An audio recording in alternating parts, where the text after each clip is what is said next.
Luca Moretti returned to the estate before sunset, early enough that the guards at the gate blinked like they'd seen a ghost. His schedule never moved, his world never softened, deals were signed, debts were collected, and the city obeyed because Luca Moretti didn't make mistakes. Yet the moment his car rolled over the pale gravel and the mansion appeared through the ironwood trees, a sound pierced him so cleanly it felt wrong. A child's laugh. Not a polite giggle, not a reflex. A full, bright, reckless laugh, like someone had poured sunlight straight into the air. Luca's hand went numb on the door handle. The driver hurried to open it, but Luca was already out, his shoes crunching gravel as he stared across the lawn. There, in the golden spill of late afternoon, his son was moving. Not slumped, not distant, not locked behind that blank stare Luca had paid doctors to explain for 3 long years. Milo, 6 years old, small shoulders, messy dark hair, was clinging to a woman's neck like she was the safest place on earth. He laughed into her shoulder, breathless, hiccuping with joy, as she crawled on the grass making ridiculous horse sounds, her uniform stained green at the knees.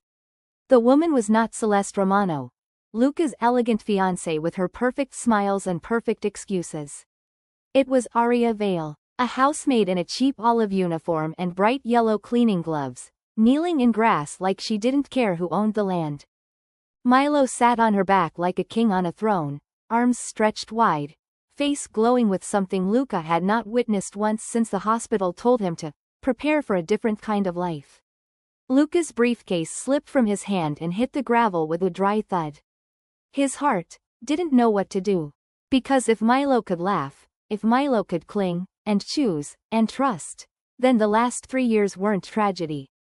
They were theft. And Luca Moretti didn't let anyone steal from him.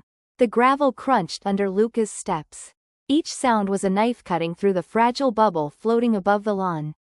Aria froze. Her whole body locked like someone had poured ice down her spine.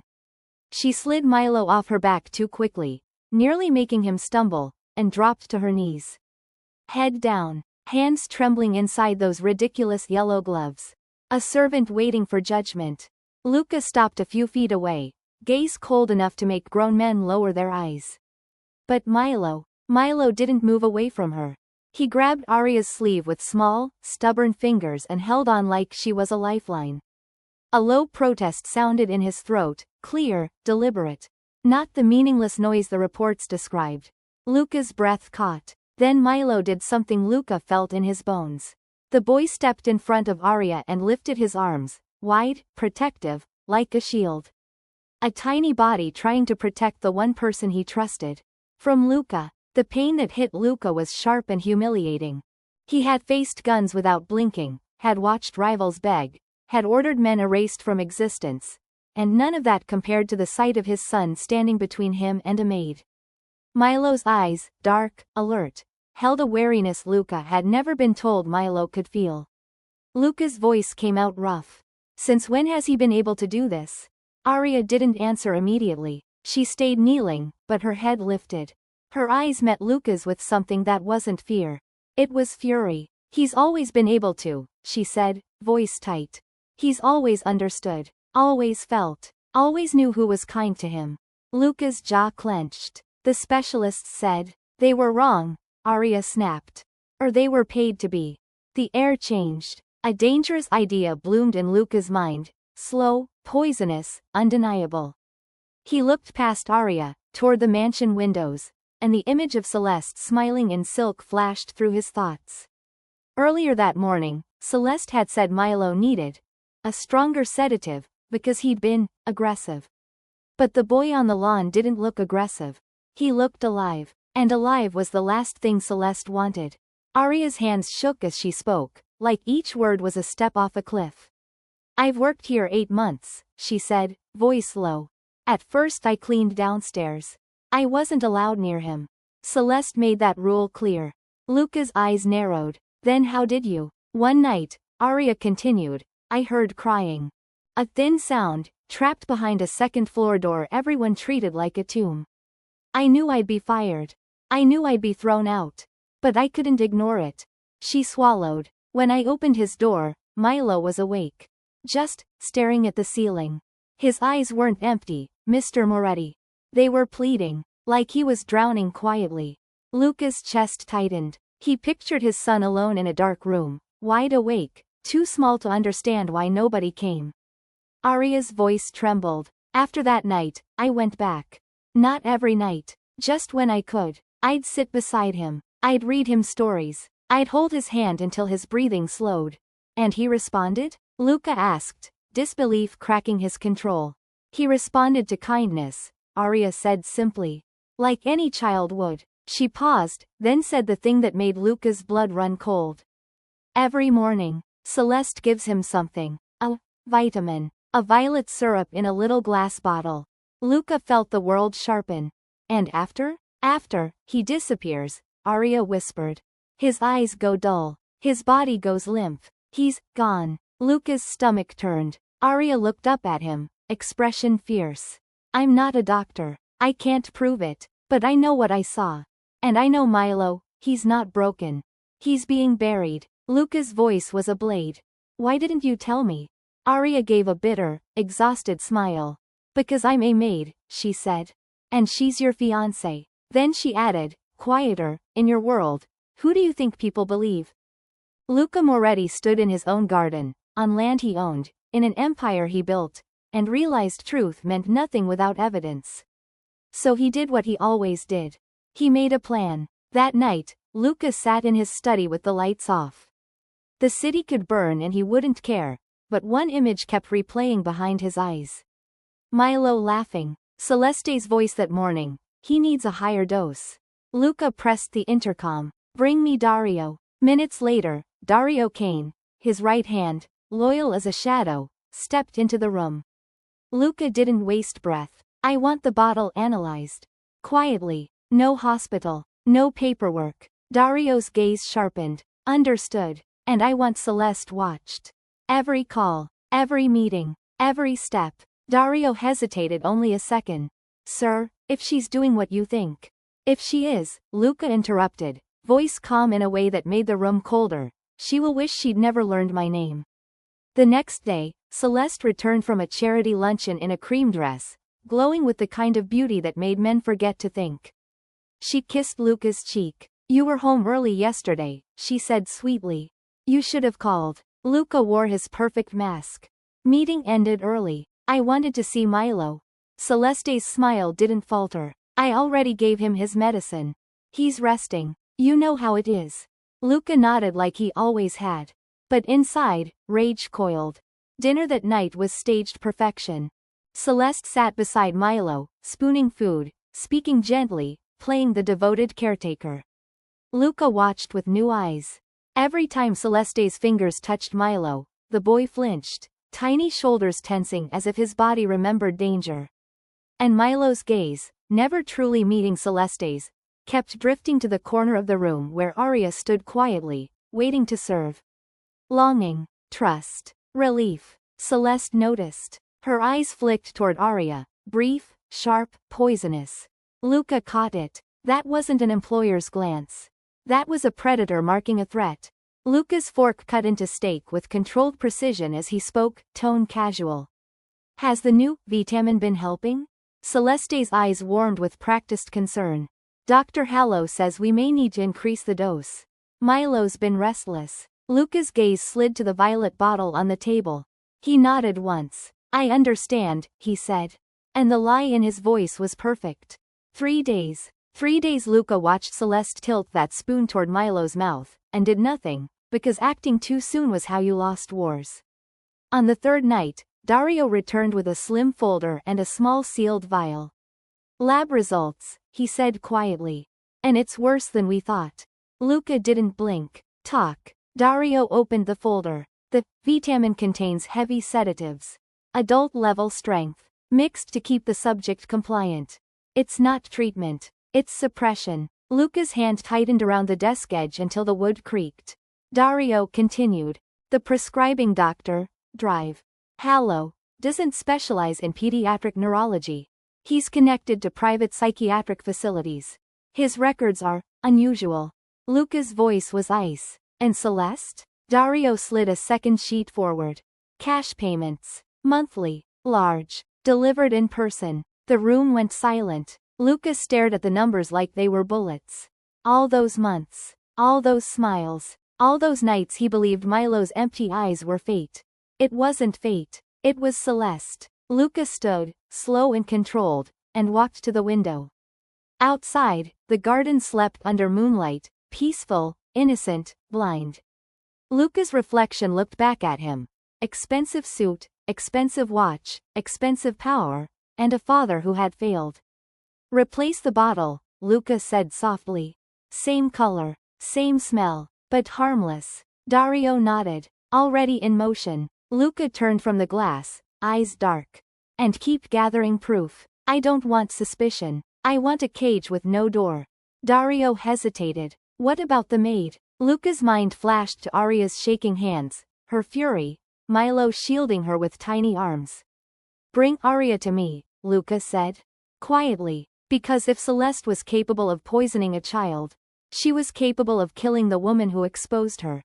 Aria stood in Luca's study with her hands clasped tight, trying to make herself invisible. The mansion had trained her to do that.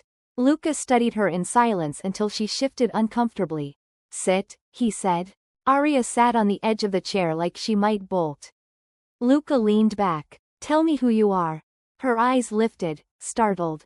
Sir? Background, Luca said. Family. History. Anything Celeste could use against you. Aria swallowed. Then, slowly, she spoke. I grew up in foster homes, she said quietly. I learned early you don't get saved.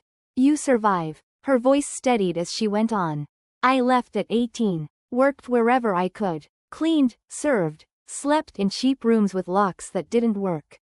Luca watched her expression. How she kept her pain controlled like a secret weapon. Aria's fingers tightened. I took night classes. I wanted to study child development. I wanted to understand why some people enjoy hurting those who can't fight back. A beat. I ran out of money, she finished. So I came here. Luca's gaze sharpened. And you risked everything for Milo. Aria looked at him then, really looked. Because I've been trapped, she said. I know what it's like to be powerless in a room where nobody hears you. And Milo, he wasn't broken, Mr. Moretti. Her voice turned fierce. He was asking for help. Luca's throat tightened. Before he could respond, the study door creaked open. A small figure stood there, barefoot, hair messy, eyes bright the moment they found Aria. Milo, Aria whispered. The boy ran to her and wrapped his arms around her leg like she was gravity. Luca's chest flinched. 3 years, and his son had never run to him like that. Milo lifted his head, then, hesitant, looked at Luca. The boy's expression wavered like he was deciding whether Luca was danger or something else. Then Milo reached out and took Luca's finger. One small hand. One simple touch. Luca dropped to his knees without thinking. Suit forgotten, pride forgotten. Milo's voice came out soft, slow, careful, like words were precious. Don't send her away. Luca's eyes burned. I won't, he said, voice rough. I promise. Aria's breath caught. And in the hallway beyond the half-open door, a shadow paused. Celeste had heard the voices. Had seen the touch. Had understood. Her plan was collapsing. So she began planning the only thing she still controlled. Destruction. The next afternoon, Celeste gathered the household staff in the grand foyer like a queen calling her subjects. She descended the stairs in silk, holding a diamond necklace, glittering, cruel. Her eyes shimmered with perfect, practiced tears. This necklace, she said, voice shaking, is the last thing my mother left me. The staff murmured, faces tense. Celeste's gaze snapped to Aria. And today, I found it in her room. 2 security guards moved fast. They grabbed Aria's arms and dragged her forward. Aria stumbled, shocked. What? No, I didn't. She hit the marble floor on her knees. Pain shot up her legs. But worse than pain was the circle forming around her. Judgment, disgust, fear. Celeste stepped closer. Grief turned into outrage. I took you in. I gave you work. And this is how you repay me? Aria's voice broke. I swear, I didn't take it. I've never even been in your room. Celeste turned to the staff with a trembling hand. Call the police. The words fell like a guillotine. Arya's heart hammered. Not for herself. For Milo. Because if she was taken away, who would protect him? She lifted her head, eyes burning, and looked straight at Celeste. You know I didn't steal it, Arya whispered. You know exactly how it got there. Celeste's lips curved into a thin smile, small, sharp, victorious.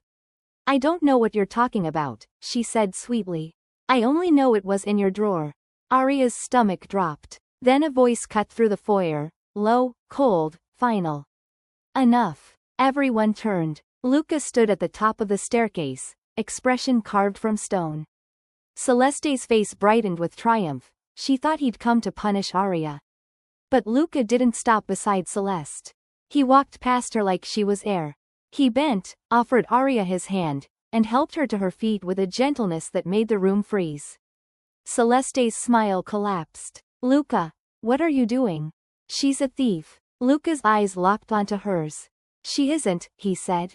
Celeste laughed too quickly. You believe her over me? Luca's voice stayed calm. I believe the cameras. Luca signaled once. Dario stepped forward and turned on the wall-mounted television. The screen lit the foyer in cold blue light.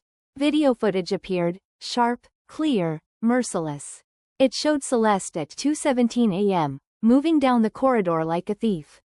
It showed her slipping into Arya's room, opening the drawer, placing the diamond necklace inside with slow, confident hands. Then her face, turned to the camera for half a second, wearing a smile like a wound. The foyer fell into a stunned silence. The staff stared at the screen like they'd never truly seen Celeste before. Celeste's skin drained of color. She spun toward Luca, voice shaking with fury. You spied on me in my own home? Luca stepped closer, each footfall heavy. I wasn't only watching you, he said quietly. I was confirming what kind of monster you are. Celeste's eyes darted, searching for an exit, for a new lie. Luca didn't give her time. And I know about the monthly cash payments, he continued. To Dr. Hallow. Celeste's mouth opened, no sound came out. Luca's voice hardened. I know what's in the violet bottle. A ripple of horror moved through the staff. Celeste backed into the wall, trembling. Luca stopped inches from her, eyes dark as night. For 3 years, he said, voice deadly calm, you buried my son inside his own body. Celeste's breathing turned ragged. Then, because she had nowhere left to run, something in her snapped. Her lips curved into a strange smile, wild and sharp. You want the truth? She hissed. Luca's gaze didn't move. Speak. Celeste's eyes glittered with venom. I didn't just do it for Milo. Her voice lowered, cruel. I did it because your first wife deserved what happened. The room went silent, and Luca Moretti, who had survived every kind of hell, felt the ground shift beneath him. Because Celeste wasn't only confessing to poisoning a child. She was reaching for a deeper knife. One that could destroy the last piece of Luca's heart still holding itself together. Celeste's smile didn't look human anymore. It was the smile of someone cornered who decided to bite anyway. Your sainted wife, she repeated, savoring each word like poison. The woman you still mourn like a religion. Luca's hands stayed loose at his sides, but the air around him tightened.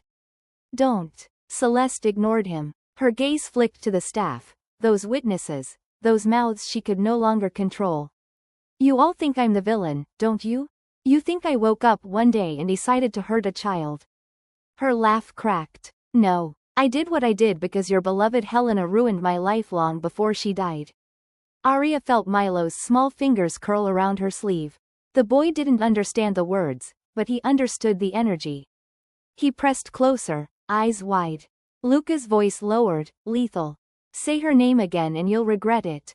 Celeste tilted her head. Regret? Luca, you don't get to talk to me about regret. You were never there. You were chasing power while she played perfect wife. Dario shifted subtly in the corner. Luca didn't look at him. He didn't need to. Everyone in the room could feel the knife in Celeste's hand, even if it was made of words. Celeste's eyes glittered. You want to know what Helena did? She knew what it was like to be adored, and she enjoyed it. She enjoyed watching me be invisible. Luca's jaw clenched. Enough. But Celeste wasn't trying to convince Luca. She was trying to destabilize him. Make him reckless. Make him lose control, because control was the only thing keeping Milo safe. And Milo, Celeste continued, voice turning syrup sweet, was her last gift to you. Her last chain. The foyer breathed in at once. Arya's stomach dropped. She knew that tone. She had heard it from cruel people before, when they realized the only weapon left was to break something sacred. Luca's eyes were black pits. You're lying. Celeste's smile widened. Am I? Should we do a DNA test? Should we dig up every secret Helena ever buried? Her gaze slid toward Milo, hungry, calculating. Arya stepped forward without thinking. Don't look at him. Celeste's eyes snapped to Arya like a whip. You, she hissed. You're the reason I'm here. You opened your mouth. You made him look. Her voice rose, shaking with rage. I spent years building a life in this house. I sacrificed everything. And you. Luca's voice cut her off, sharp. Leave. Celeste blinked. What? I said leave, Luca repeated, calm as a storm. Dario. Remove her. The guards moved. Celeste's gaze flashed with panic. Real panic now. And in that flash, Arya saw it. Celeste didn't come here for love or status. She came here for control. And she was about to lose it. So she did what desperate people do. She went for the nearest hostage. Everything happened in one violent heartbeat. Celeste's hand shot out, not toward Luca, not toward Arya, toward Milo. The boy was small, easy. Her fingers clamped onto his arm and yanked him hard against her body. Milo cried out, startled, his feet stumbling on the marble. Arya lunged forward, but a guard grabbed her elbow, reflexively holding her back as chaos detonated. Stop. Luca's voice thundered. Celeste backed away, Milo pinned to her chest like a shield. Her eyes were wild now. Nobody moves. Milo struggled, face crumpling, breath hitching. Arya. Celeste's forearm slid up, tightening against his throat, not enough to choke, but enough to threaten. Enough to make Luca freeze. You take one step, she hissed, and I swear I will break him. Luca lifted his hands slowly. His voice dropped into something controlled and deadly. Celeste. This ends now. Celeste laughed, sharp and cracked. No. It ends when I say it ends. Arya's heart hammered. Milo's eyes found hers over Celeste's arm, terrified, pleading. Arya whispered, Milo, look at me. Milo did. Like he always did. Like her voice was a rope in darkness. Celeste's gaze snapped. Shut up. Luca took a small step to the side, barely a shift. Celeste's head turned to track him, instinctive. And in that moment, Arya saw the opening. Celeste watched Luca, not Milo. Her grip was too confident, too careless. Arya forced herself to soften her posture. She raised her hands slightly, palms open. I'm not going to hurt you, Arya said quietly, voice steady even as terror climbed her throat. I know you're scared. Celeste spat a laugh. Scared? I'm furious. I know, Arya said. I've been furious too. For years. Luca's eyes flicked to Arya, warning, disbelief, something like admiration. He didn't want her close. But he didn't stop her. Because he understood what she was doing. She was buying time. Celeste's grip tightened. I'm not like you. I'm not a servant begging for crumbs. Arya kept her voice gentle. No, you're not. But you're still human. Celeste's eyes shimmered with rage and something else. Pain that had turned rotten. If I don't get what I deserve, Celeste hissed, then nobody gets anything. She shoved Milo toward the rear corridor, dragging him backward, eyes locked on Luca. Move and he dies. Then she vanished down the hallway with Milo in her arms. The rear door slammed. Seconds later, a car engine roared to life, screaming out of the driveway like a gunshot. Arya's legs nearly gave out. Luca spun to Dario, voice like iron. Tracker. Dario was already on his phone. It's active. She's heading east, fast. Luca turned, eyes blazing. Then we go. Arya's voice broke through, urgent. I'm coming. Luca's gaze snapped to her. No. I know how Milo thinks, Arya said, forcing the words out. I know what calms him. And Celeste hates me. She'll use that. She'll try to hurt him through me. Luca's jaw flexed. Then he gave one sharp nod.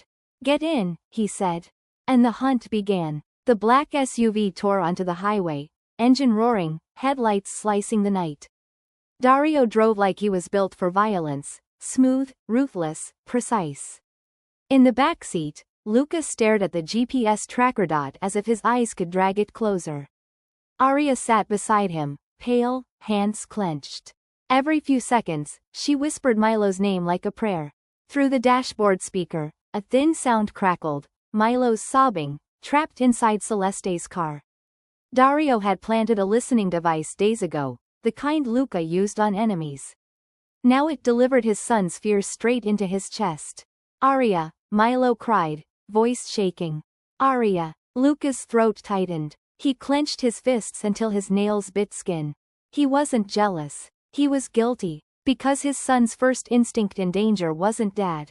It was the woman in yellow gloves who had held him in darkness when Luca didn't. Aria covered her mouth, tears slipping through her fingers. Milo, baby, hold on, she whispered. I'm coming. Luca forced himself to speak, voice rough. Where is she taking him? Aria stared at the moving dot, watching the route unfold. East, toward the river roads. Luca's eyes narrowed. There's nothing out there but old land. Aria swallowed. There is one place. Luca looked at her. Say it. Aria's voice trembled. Helena's old house. The words landed like a hammer. Luca's chest tightened. Helena's old house, before she married him, before his world swallowed her. A small property near the river bend, tucked behind trees, quiet and forgotten. And if Celeste was obsessed with Helena, if she was using Helena's name like a weapon, then that house wasn't random. It was theater, a place to reenact something, a place to confess, or a place to end it. Luca leaned forward, eyes burning into the road ahead. Faster. Dario's jaw tightened. Already, the SUV pushed past 160. The city lights faded behind them. Darkness thickened around the highway like ink. In Celeste's car, Milo's crying rose and fell, then turned into a thin, desperate pleading. Please, Milo sobbed. I'll be good. Please don't. Celeste's voice snapped through the speaker, distorted but vicious. If you don't stop crying, I'll make you sleep again. Aria flinched violently. Luca's eyes went cold enough to freeze blood. Dario swerved around a slow truck, tires humming.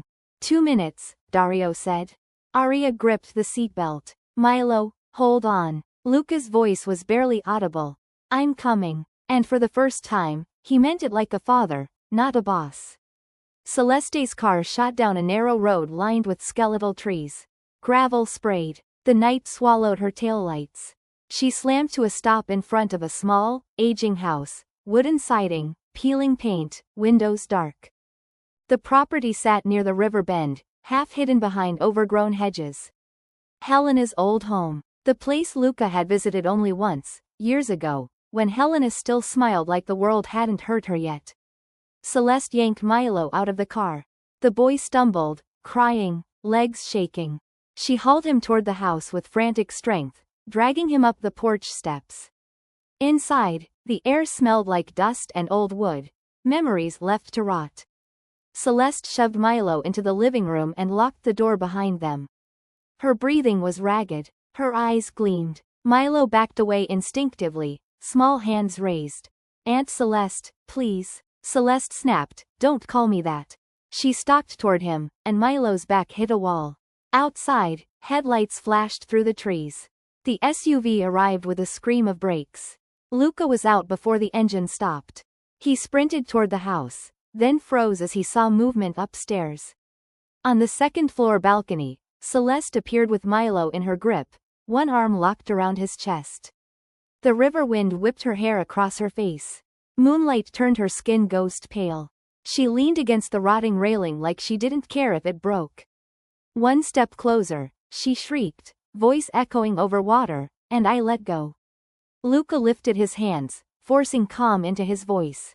Celeste, talk to me. What do you want? Celeste laughed, wild. You think this is about money? Whatever it is, Luca said. Careful, we can fix it. Celeste's eyes burned. You can't fix what you broke. Luca swallowed. You poisoned my son. Celeste's smile twisted. I saved you from losing everything. Arya stepped out behind Luca, moving slowly, hands open, voice soft. Celeste, please. He's just a child. Celeste's gaze snapped to Arya with hatred so hot it felt physical. You followed. Of course you did. Arya didn't flinch. Let me talk to Milo. Celeste's arm tightened. Milo whimpered. Luca's voice dropped dangerously. Don't touch his throat. Celeste leaned forward, eyes shining. Then listen, all of you, because you wanted the truth. She inhaled sharply, like she'd been waiting years to say what came next. I sabotaged Helena's life, she whispered. And I did it with pleasure. The night went still. Even the river seemed to hold its breath.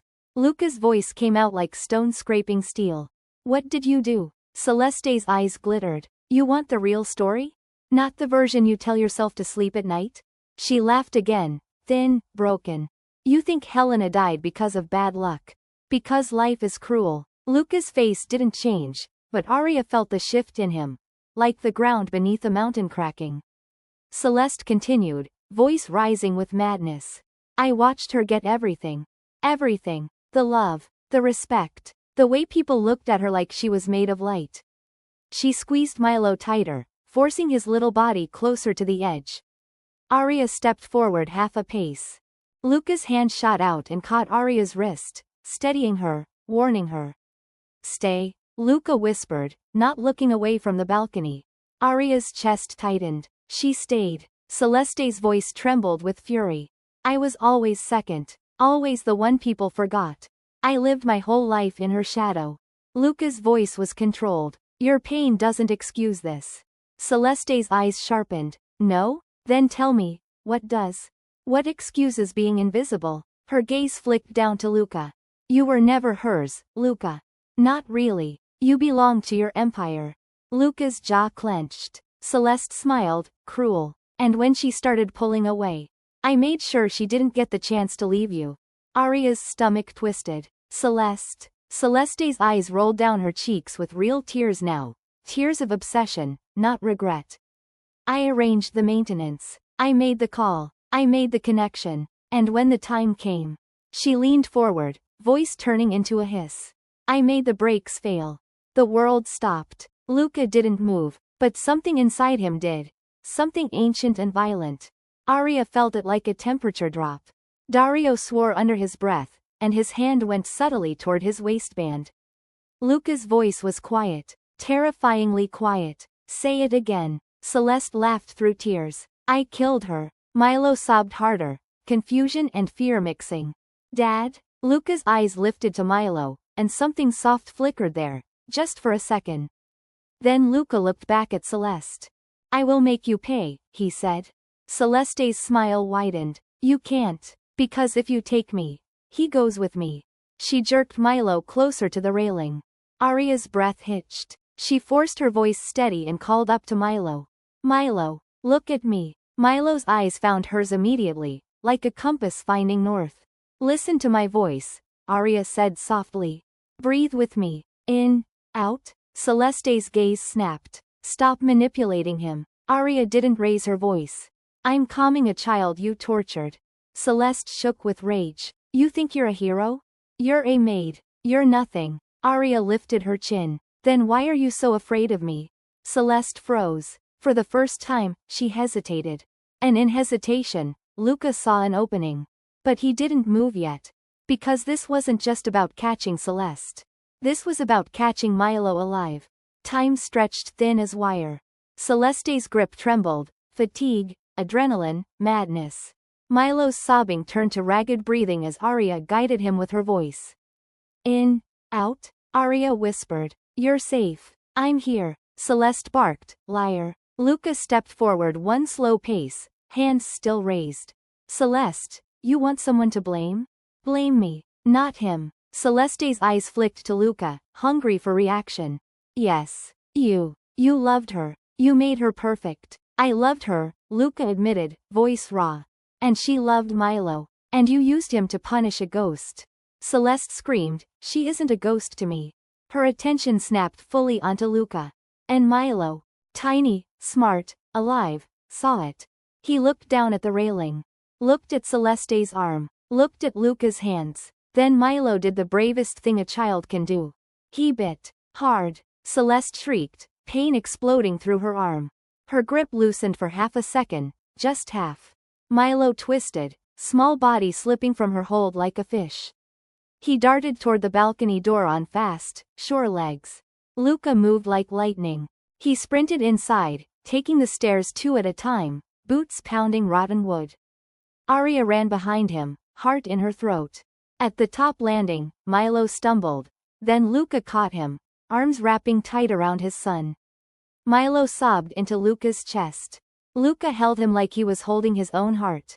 Dario surged onto the balcony, tackling Celeste before she could recover. The cuffs clicked onto her wrists. Celeste screamed and thrashed, wild as an animal. I deserved to be loved. I deserved it. Arya rushed to Milo, wrapping her arms around him and Luca at the same time. Milo clung to both of them, shaking, crying, alive. The 3 of them stood there in the ruined house, under moonlight, while Celeste's screams bounced off the river like a curse. Luca's throat tightened, eyes burning. He didn't cry easily, but he didn't stop the tears that came anyway. Because his son was safe. Because the truth was finally out. Because for the first time in years, Luca Moretti wasn't standing alone. Arya's voice shook as she whispered, "You're okay. You're okay." Milo's sobs slowed. He looked up at Luca with swollen eyes. "Dad," he whispered, small voice trembling. "Please, don't go away again." Luca's arms tightened. "I won't," Luca said, voice breaking. "Never again." Weeks passed like a storm clearing. The investigation moved fast, not because the system was clean, but because Luca Moretti's name made doors open and lies collapse. Celeste Romano faced charges that piled like bricks. Child abuse, poisoning, kidnapping, attempted murder, falsified medical records, conspiracy. Dr. Hallow's license was stripped.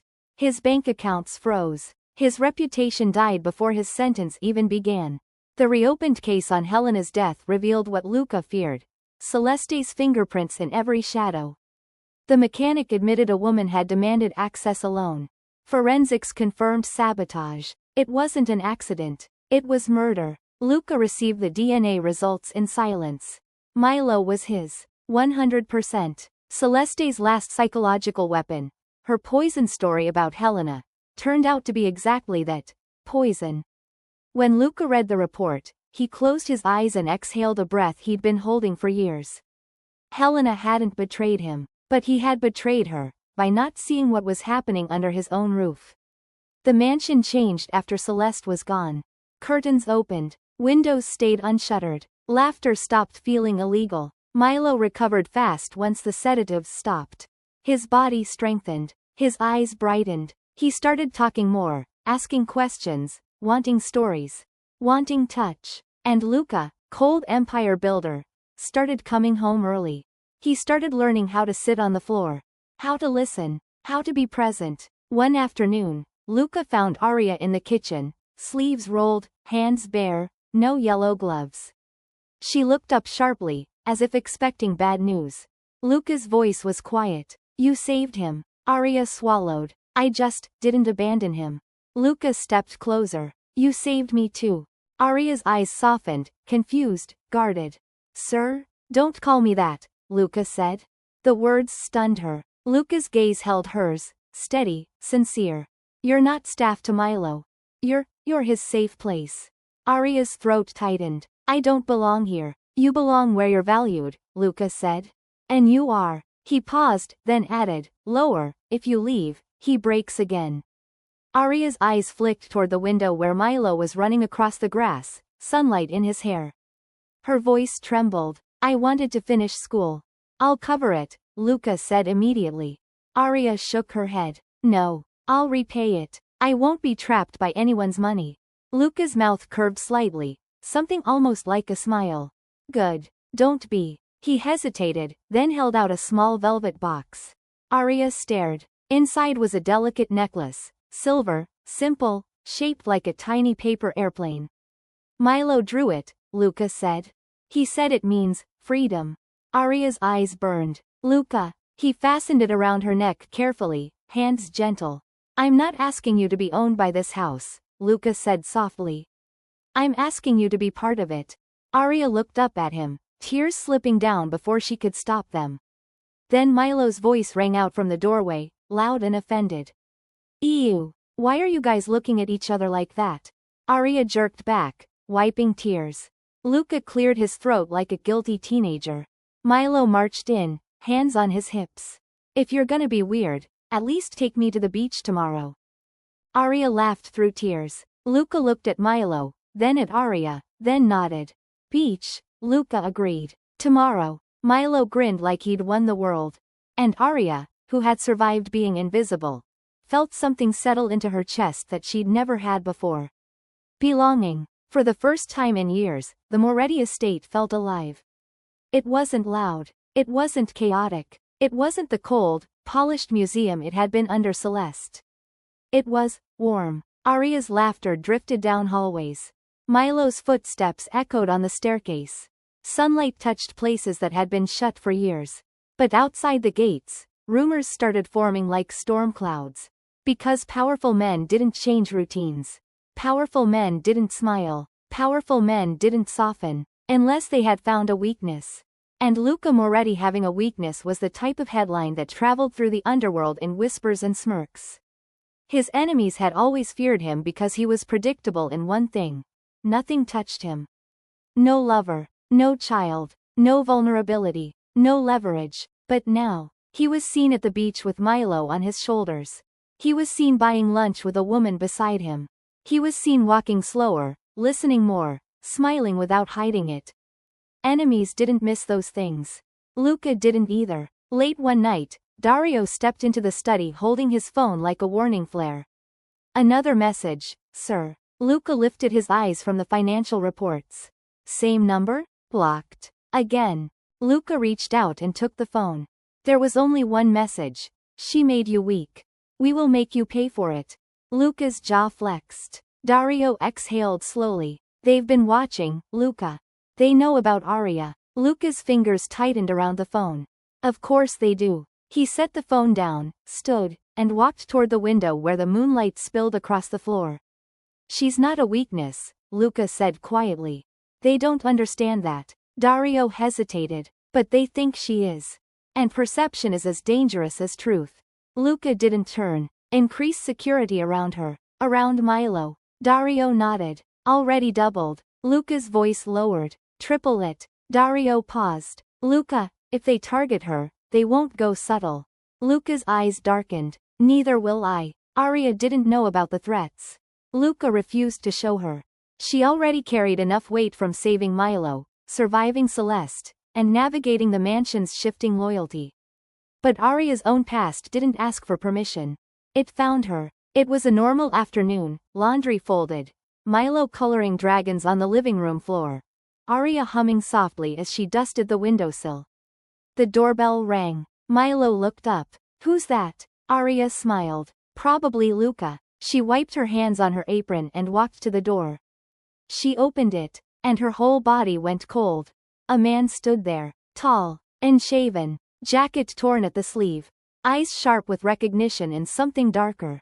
Arya Vale, he said, voice rough. Did you really think you could disappear? Arya's breath hitched. No, she whispered. Not you. Milo peeked around her legs. The man's eyes slid to the child, calculating. So this is where you ran to. Rich walls. Rich boss. Lucky girl. Arya stepped in front of Milo instantly, blocking him. Leave, she said, voice shaking. The man smirked. You owe money, sweetheart. And kindness doesn't erase debt. Arya felt her stomach twist. Old fear returned. Fear she thought she buried. Fear she hid behind cleaning uniforms and soft smiles. Milo clung to her leg, voice tiny. Arya, who is he? The man's smile widened. Ask her. She has secrets. Arya swallowed, hands trembling. I said leave, she repeated. The man stepped closer, invading her space. And if I don't? That's when Luca's voice cut in from behind. Then you deal with me. Arya flinched as she turned. Luca stood at the foot of the stairs, one hand in his coat pocket, expression blank but lethal. The kind of blank that preceded violence. The man shifted uneasily. I was just talking. You were trespassing, Luca said. His footsteps were slow, methodical, predatory. You were threatening my employee. Another step. You were staring at my son. The man backed away. It's not what. Luca stepped in front of Arya and Milo, posture calm. Voice not calm. If you ever come near her again, Luca said quietly, you won't leave. The man swallowed. Then he ran. Arya sagged against the doorway as Luca closed it behind him. Milo hid his face in her shirt. Arya whispered, it's okay, it's okay. But Luca looked at her and saw it wasn't. He saw the terror. But he also saw something worse, shame. Who was he? Luca asked gently, gentler than he'd ever asked anything. Arya shook her head quickly. Nobody. It's fine. He's gone. Luca stepped closer. Arya. Her eyes filled, but pride held her mouth shut. She turned away. I don't want you to think less of me. Luca paused. Then he said something she never expected. There's nothing you could tell me that would make me think less of you. Arya looked up, tears trembling. And for the first time since she was a child, she believed someone when they said she wasn't alone. That night, after Milo fell asleep curled against Arya on the couch, Luca guided her softly to the study. No pressure, no force, just presence. Arya sat carefully on the edge of the leather chair, eyes avoiding his. Luca stood by the window, giving her space. When she finally spoke, her voice was fragile but steady. I wasn't in foster care my whole life, she said quietly. I aged out. At 18, I had nothing. No money, no family, no one. Luca listened. I moved in with someone, Arya continued. A man who said he'd help me. Said I could stay in his apartment if I cleaned and cooked and kept him company. Luca's fist tightened behind his back. He wasn't kind, Arya whispered. He wanted more than rent. If I pushed back, he'd take things. Sell my clothes, hide my shoes, control everything. Her voice cracked. I finally left one night while he was drunk. But he said I owed him. And he didn't let it go. Luca exhaled, slow and furious. So he followed you here. Arya nodded. I thought he gave up months ago. I thought I was finally safe. Luca walked toward her, not fast, just enough for her to look up at him. You are safe, he said firmly. Arya's eyes filled. Not if they come after you. Milo. Luca shook his head. Let me be very clear. He crouched in front of her, something he didn't do for anyone, and looked her in the eyes. You are not a burden. You are not a debt. You are not someone's property. And nothing from your past, Luca said softly, makes you less worthy of the life you're building now. Arya blinked, tears slipping down. I don't want to bring danger into your house. Luca held her gaze. You didn't bring danger. Someone chased you with it. He paused. And now it's my problem. Arya's breath hitched. Luca, I'm not doing this for pity, he said. I'm doing it because you matter. To Milo. He swallowed, then added, quieter, and to me. Arya forgot how to breathe. Luca stood slowly, holding out his hand. Let me fix what he broke. Arya hesitated. Then she placed her trembling hand in his. And Luca Moretti, who didn't touch people, closed his fingers around hers like something sacred. Arya didn't sleep that night. Not fear, not guilt, but something warmer, something terrifying. The realization that Luca saw her. Really saw her. Meanwhile, security doubled around the mansion. Cameras, guards, patrol routes. But threats weren't always external. 2 nights later, as Arya tucked Milo into bed, she felt something strange. A cold draft. The window was open. She could have sworn she closed it. She approached it slowly. The curtain fluttered, moonlight spilling inside. And on the windowsill, a folded piece of paper. Her blood ran cold. She opened it with shaking fingers. Inside, written in jagged handwriting. You really think he can protect you? On the back. Next time, I won't just knock on the door. Arya's knees weakened. Milo, she whispered, voice cracking, go get Luca. Before Milo could move, footsteps sounded behind her. She spun, and Luca was already there, breathing hard, like he'd run the entire hallway. He saw the note, took it from her hand, read it once. His jaw locked. His voice dropped into something cold enough to burn. He got inside. Arya nodded, trembling. Luca crushed the note in his hand. Dario stormed into the room. We found a blind spot in the north fence. Looks like it was cut recently. Luca's eyes darkened. Close the estate. Nobody gets in or out. He pulled Arya behind him. Protective instinct overwhelming reason. But Arya wasn't thinking about fences or guards. She stared at the window, breath shaking. They're going to hurt me, she whispered. No, Luca said immediately. They're going to hurt Milo. No. Luca cupped her face, forcing her to look at him. Listen to me. Nobody touches him. Nobody touches you. Her tears fell. Luca wiped them with his thumb, gentle in a way that contradicted his rage. You're not alone anymore, Luca whispered. Arya closed her eyes. For the first time, she believed him. But outside the mansion walls, in the dark line of trees, someone else was watching, and smiling, because the best way to break a man like Luca Moretti was to threaten the only two people he could not live without. Security tripled by morning, but danger doesn't wait for daylight. It slithers through cracks, through fear, through silence. Arya stayed in Milo's room all night, sitting beside his bed, watching the window. Luca stayed outside the door, wide awake, every muscle coiled. He wasn't built for waiting. He was built for eliminating threats. At 4:17 a.m., Dario knocked once on the wall, a signal, not a greeting. Luca opened the door immediately. What? We found footprints, Dario said, low and grim. Size matches the man from the door. He circled the property, twice. Watched the house for hours. Arya tightened her arms around herself. Luca stepped closer to Dario. Camera footage? Too dark. He knew where the blind angles were. Luca's jaw clenched. He's studying us. Dario nodded. And he's waiting. Waiting for what? Arya whispered. Dario didn't answer, but his silence said enough. He was waiting for when Arya would be alone. Luca's voice cut through the tension.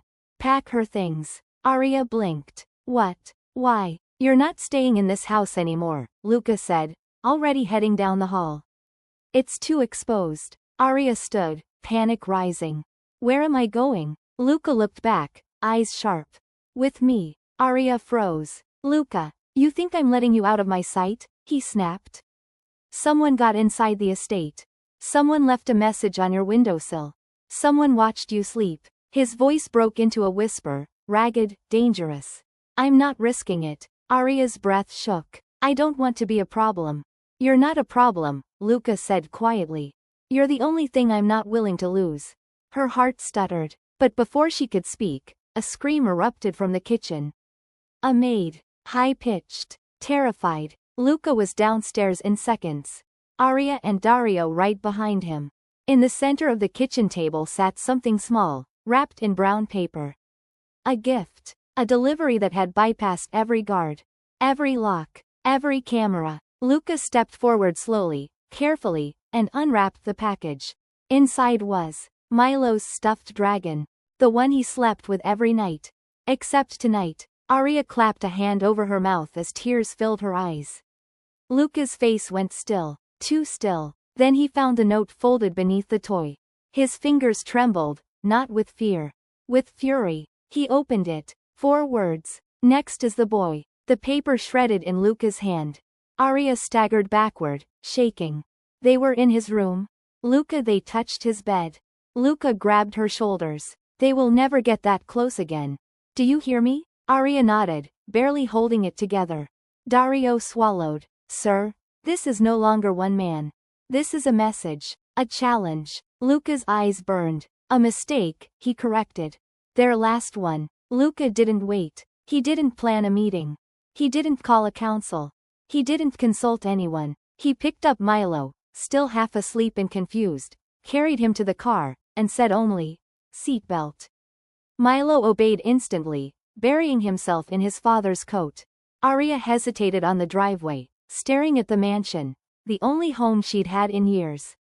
Luca touched her back. Arya, get in. She got in. The SUV pulled out silently, tires whispering against wet pavement. Dawn stretched weak gold across the sky.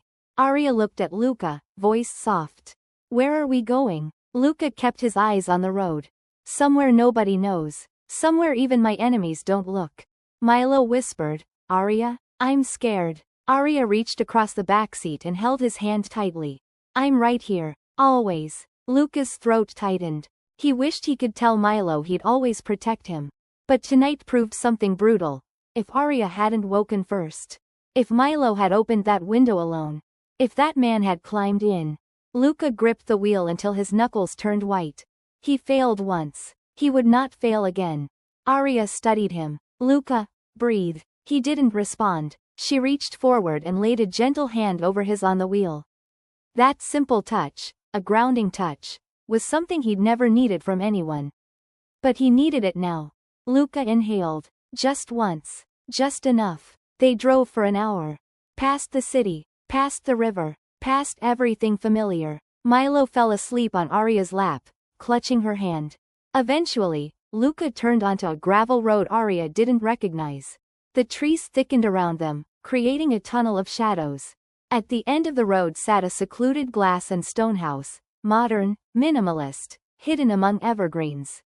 Arya blinked. Where are we? Luca parked and shut off the engine. My private safe house, he said. No staff. No cameras. No records. Only 3 people know it exists. Arya swallowed. Who? Me, Luca said. Dario. He opened her door. And now, you. Inside, the house was warm, spacious, surrounded by floor-to-ceiling windows overlooking untouched forest. A fireplace. A long couch. A kitchen stocked with essentials. A place meant for hiding, or healing. Milo woke slowly, rubbing his eyes. Where are we? Arya crouched beside him. Somewhere safe. Luca stood near the doorway, watching them both, shoulders tense. Milo reached out for Arya again. Stay with me? Arya smiled softly. I'm not going anywhere. Luca's jaw flexed. He said nothing, but the gratitude in his eyes was unmistakable. Arya tucked Milo into the safe house's guest bedroom, humming softly until he drifted off again. When she stepped out, Luca was standing in the hallway. He looked exhausted. Not physically. Luca didn't get physically tired. But emotionally. Something only Arya saw. He's okay, she said quietly. Luca nodded once. But he didn't move, didn't speak, didn't hide. Arya stepped closer. Luca. His voice was low. I almost lost him tonight. Arya reached up and touched his cheek gently. You didn't, she whispered. You protected him. Luca's breathing faltered. Arya's fingers trailed down the edge of his jaw, soft, warm. Luca closed his eyes, just for a second. I don't trust myself, he confessed, voice breaking in a way nobody else had ever heard. Not with him. Not with you. Arya's heart squeezed. Why? Because the moment I care. Luca whispered, opening his eyes. I give people leverage over me. Arya swallowed hard. And is that what you think I am? Leverage? Luca stepped closer, so close the air between them tightened. No, he said. You're the part of my life they'll try hardest to break. Arya's voice softened. And what about you? Luca's eyes dropped to her lips. Me? He murmured. They can try. Her breath caught. For one suspended moment, they stood there in shadows and firelight. Danger on one side of the door, desire on the other. Then, Milo cried from the bedroom. Arya? Arya stepped back, heart racing. I have to go to him. Luca nodded, jaw tense. She turned away, but Luca whispered one thing before she reached the door. You're not alone anymore. Arya looked back. Neither was he. The next 2 days were quiet. Too quiet. Arya slept on the couch with Milo curled beside her. Luca patrolled the house every hour. Dario ran surveillance from the perimeter. No intruders. No noises. No messages. Silence wasn't peace. Silence was strategy. On the 3rd morning, Arya stepped onto the back deck for fresh air. The forest was still. Dew on the railing. Sunlight filtering through trees. She inhaled, and froze. On the wooden deck railing, carved with something sharp, were 3 words. Deep. Fresh. Uneven. We found you. Arya stumbled backward, hand on her chest. Luca heard the noise and was at her side in seconds. When he saw the carving, something inside him snapped. He spun toward the trees, expression murderous. They were here, he whispered. Right here. Arya trembled. How? There are guards. They're not going for the guards, Luca said. They're going for you. Arya's vision blurred. Luca, I can't do this. I can't keep bringing danger to Milo. To you. Luca grabbed her shoulders. You didn't bring danger. You were targeted. But why? She cried. I'm nobody. Luca shook his head, voice breaking. You're not nobody. You're everything. Arya's breath caught. Luca stepped closer, forehead nearly touching hers. They want you because they know what you mean to me, he whispered. Arya's hands trembled against his chest. And what do I mean? Luca didn't hesitate. You're the only person who makes me believe I can be more than what I was. Her heart thudded. Luca, he cupped her face, gently, reverently. I should send you away, he murmured. It's safer for you, for Milo, but I can't. Arya closed her eyes. Why? Luca's lips brushed her forehead in the lightest, softest touch he'd ever given anyone. Because losing you would destroy me. The deck stayed silent. The forest stayed still. Arya stayed in his arms. But danger was already moving again. Because someone had carved those words while the family slept. Someone had walked right past the guards. Someone had slipped through the trees and left a message inches from the house. And someone was planning their next step. That night, Luca reinforced every door. Dario doubled the patrol. Arya slept beside Milo again. But Luca didn't sleep. He stood in the living room, staring at the carving on the deck, replaying every possibility. At 2:03 a.m., a soft creak echoed upstairs. Luca's blood ran cold, not heavy, not clumsy, deliberate, footsteps. Inside the house. He moved fast, silent, armed before he reached the stairs. He looked down the hall, and froze. Arya's door was open. Empty. The blankets on the couch were tossed aside. Milo was sitting upright in bed, crying silently. But Arya was gone. Luca's entire chest ruptured with fear. Arya, he shouted, tearing through the hallway. No answer. Arya. He kicked open the bathroom door. Empty. The kitchen. Empty. The deck. Empty. Then he heard it. A muffled cry from the basement storage room. Luca sprinted. He ripped the door open, and everything inside him collapsed at once. Arya was on the floor, wrists tied, mouth covered, eyes shaking with terror. A man stood behind her, blade pressed to her throat. The same man from the mansion door. Only now, he wasn't alone. Two more stepped out from the shadows. All armed, all quiet, all smiling. The one holding Arya tilted his head at Luca. You were careless, Moretti. Luca inhaled slowly, deadly slowly. If you touch her again? Luca's voice dropped into something feral. I will tear your spine from your back. The man smirked. Pretty words. He pressed the blade harder. Arya whimpered. Luca stepped forward. The man dragged the blade slightly across Arya's skin. A thin line of blood appeared. Luca stopped instantly. The man grinned. See? Leverage. Arya's tears spilled. Milo cried upstairs. And Luca. Luca reached a breaking point no enemy had ever wanted to see. Let her go, he said, voice hollow. Take me. The man blinked, surprised. An opportunity. A weakness. A crack in the armor of an unbreakable man. The man smirked wider. Funny. She said the same thing. Luca's breath hitched. They don't get you, the man said. Not the way she does. That's the problem, isn't it? Luca's fists shook. You care, the man taunted. You're in love with your maid. The basement went still. Arya froze. Luca froze. The world froze. Because the moment the words hit the air, they became real. Luca whispered, I'm giving you one last chance. The man laughed. For what? Luca's eyes lifted. They were no longer human. For mercy, he said. The basement exploded into chaos the moment Luca stepped forward. The man holding Arya pressed the blade tighter, but he never got the chance to use it. A gunshot cracked through the air. Dario, who had slipped in silently behind them, dropped the second intruder instantly. The third lunged, but Luca was already moving, too fast, too precise, too brutal. One hit to the throat. One twist of the wrist. A knee to the ribs. The man collapsed, gasping. Then it was just the leader. The one with the blade on Arya's neck. The The one who had carved threats into wood. Who had circled the estate at night. Who had stalked Milo's room. Luca's voice shook with a rage no gun, no blade, no lock could cage. Let her go. The man smirked, until Arya moved. She slammed her head back, hitting his jaw with a crack. He faltered for half a second. Half a second was all Luca needed. He ripped the man away from her, slammed him to the floor, and pinned him down with a single, crushing strike. The blade clattered across the room. The fight was over in an instant. But Luca didn't stop. Years of violence lived in his bones.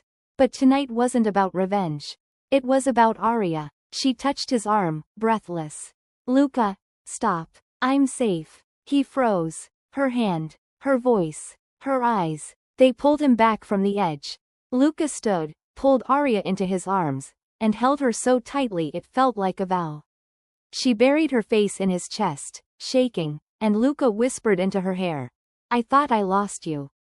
You didn't, she whispered. You never will. Dario dragged the attackers out, calling reinforcements. But Luca never looked away from Arya. He traced his thumb over the small cut on her neck, jaw tightening with guilt. I failed you, he said. Arya shook her head. You protected me. You protected Milo. You saved us. Luca's breath trembled at her words. Then tiny footsteps echoed in the hallway. Arya? Dad? Milo stood there in his pajamas, clutching his stuffed monkey, eyes wide with fear. Arya knelt and opened her arms. Milo ran into them, burying his face in her neck. Luca dropped beside them, wrapping both of them into his chest. And that was the moment he realized. This wasn't just protection. It wasn't duty. It wasn't guilt. It was love. Real. Quiet. Heavy. Unavoidable. He whispered into Milo's hair. No one will ever touch my family again. I promise. Arya's breath caught. Family? Luca looked at her, eyes soft and unguarded for the first time. You heard me. Arya exhaled a shaky laugh, tears slipping down her cheeks. Luca Moretti, are you sure you know what you're saying? He leaned his forehead to hers. I've never been more sure of anything. The safe house no longer felt like a hiding place. It felt like home. Milo ran through the garden chasing butterflies, laughter echoing through the trees. Real laughter, bright and unbroken. No more fear. No more silence. Arya sat in the grass, watching him with a soft smile. And Luca. Luca watched them both, hands in his pockets, something peaceful in his eyes. A look nobody in the underworld had ever seen on him. He walked over, sat beside her, and handed her a small velvet box.